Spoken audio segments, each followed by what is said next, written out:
البطاطس المحشية باللحمة المفرومة، مين فينا مش بيحبها؟ سهلة وطعمها غني ومشبعة جدا. تعالوا نشوف خطواتها مع بعض. بس قبل ما نبدأ نصلي على النبي ونقول بسم الله. في طاسة هنزل بمعلقة من السمنة، وهنزل بنص كيلو من اللحمة المفرومة، وابدأ افككها كده واشوحها كويس قوي لغاية ما تبدأ تغير اللون بتاعها.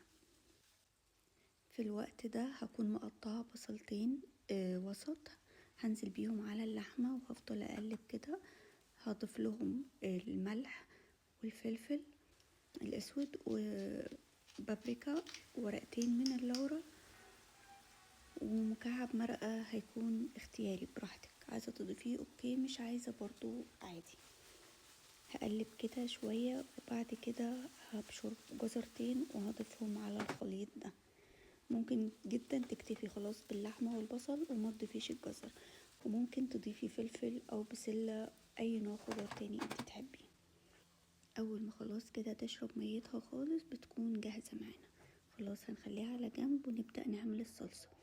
في حلة هنزل بمعلقة من السمنة، وهنزل ببصلة مقطعة صغير قوي، هفضل اشوحها كده شوية وهضيف لها الملح والفلفل. اول ما تبدأ تدبل كده شوية صغيرين هنزل عليها بفص واحد من الثوم، مش اكتر من كده، وبعدين هقلب شوية وهنزل عليهم بعصير الطماطم تكون تقيلة شوية.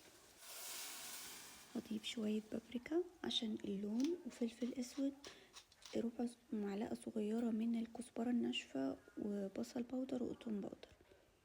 بس كده هقلبها واسيبها لغاية ما تغلي وتتسبك، وكده هتبقى جاهزة معانا خلاص الصلصة بالشكل ده.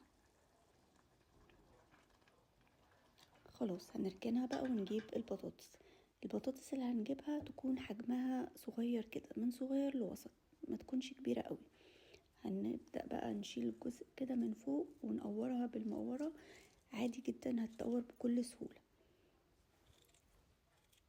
بالشكل ده.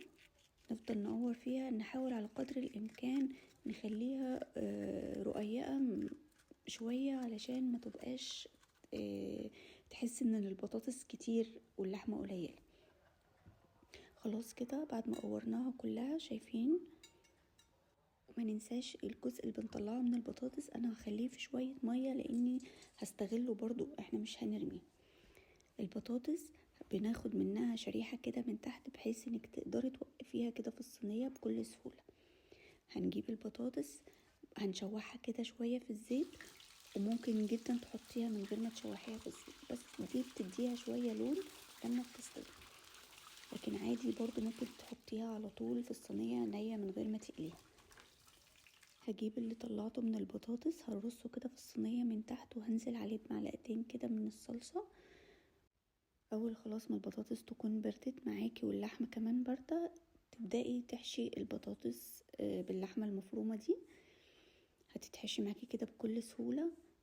اخلص وابدأ بقى ارصها في الصينية.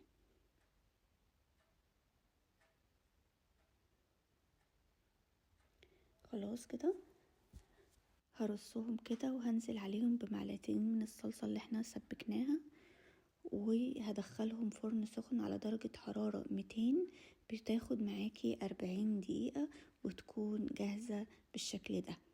لو الوصفة عجبتك ما تنسينيش في اللايك واشتركي في القناة علشان يوصلك كل جديد من الوصفات اللي انا بعملها، واكتبيلي في التعليقات رأيك او تحبي اعمل ايه كمان.